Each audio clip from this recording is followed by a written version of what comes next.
Halo, perkenalkan aku Lia dari Teens Go Green Indonesia, salah satu peserta Youth Nova 2024. Di video kali ini, aku ingin menceritakan kegiatan aksi pemuda tangguh untuk air minum dan sanitasi yang diadakan pada tanggal 5-7 September lalu. Pada hari pertama, diawali dengan perkenalan satu sama lain. Setelah itu, kami diberi pembekalan materi yang terdapat 4 sesi, yaitu pengenalan isu WOS dan WRM oleh Bapak Isep, peran anak muda dalam kampanye oleh Kabam, kampanye Isa Publik oleh Mbak Anjeng, dan teknik produksi konten oleh Mbak Anas. Di malam harinya, kita juga terdapat coaching dan diskusi terkait rencana aksi yang akan kita lakukan. Pada hari kedua, aku beserta kaum muda lainnya melakukan field trip ke IPLT Cibinong. IPLT ini singkatan dari Instalasi Pengelolaan Lumpur Tinja, di mana aku beserta kaum muda lainnya diberi kesempatan secara langsung untuk melihat proses pengolahan air limbah. Proses pertama, limbah yang akan diolah disaring terlebih dahulu ke bak penyaringan sampah. Lalu, limbah tersebut akan masuk ke bak penampungan. Selanjutnya akan terjadi proses pemisahan antara padatan dan cairan, di mana proses ini memakan waktu selama 1 bulan. Hasil padatan akan dapat digunakan sebagai pupuk tanaman non-pangan, sedangkan hasil cairannya akan diolah terlebih dahulu untuk melakukan uji BOD, COD, dan kloroform untuk melihat baku mutu lingkungannya. Jika sudah sesuai, cairan tersebut dapat dialirkan ke badan air, yaitu Sungai Cikeas.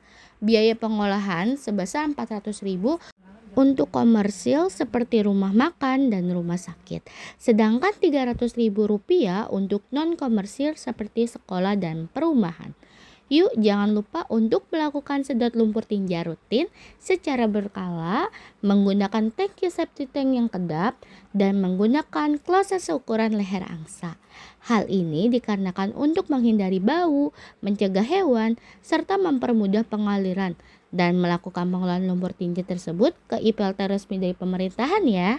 Kunjungan kedua ke PDAM Ciawi atau PDAM Tirta Kahuripan, di mana proses pengolahan terdapat beberapa tahap, yaitu pengambilan air baku dari sumber alami, kedua proses koagulasi dan flokulasi, ketiga proses sedimentasi, keempat proses air yang difiltrasi, di mana tahapan filtrasi terdapat antrasit, silika halus, dan gravel.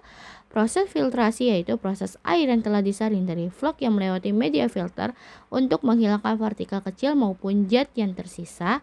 Lalu proses reservoir dan klorinasi, di mana proses klorinasi ini menjaga kualitas air selama distribusi. Dan selanjutnya melakukan penyelesaian pH dan melakukan pengendalian kualitas air yang telah diuji di laboratorium. Terakhir, air tersebut akan didistribusikan dengan pompa distribusi yang ada. Kalian tahu nggak sih bahwa capaian air minum aman di 2023 masih mencapai 11,8%, di mana hal ini masih sangat jauh untuk mencapai target di 20%.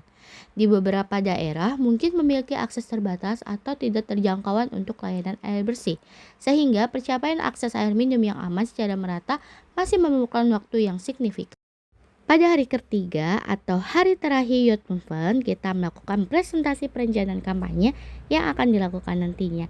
Ditunggu ya aksi-aksi keren dari kita.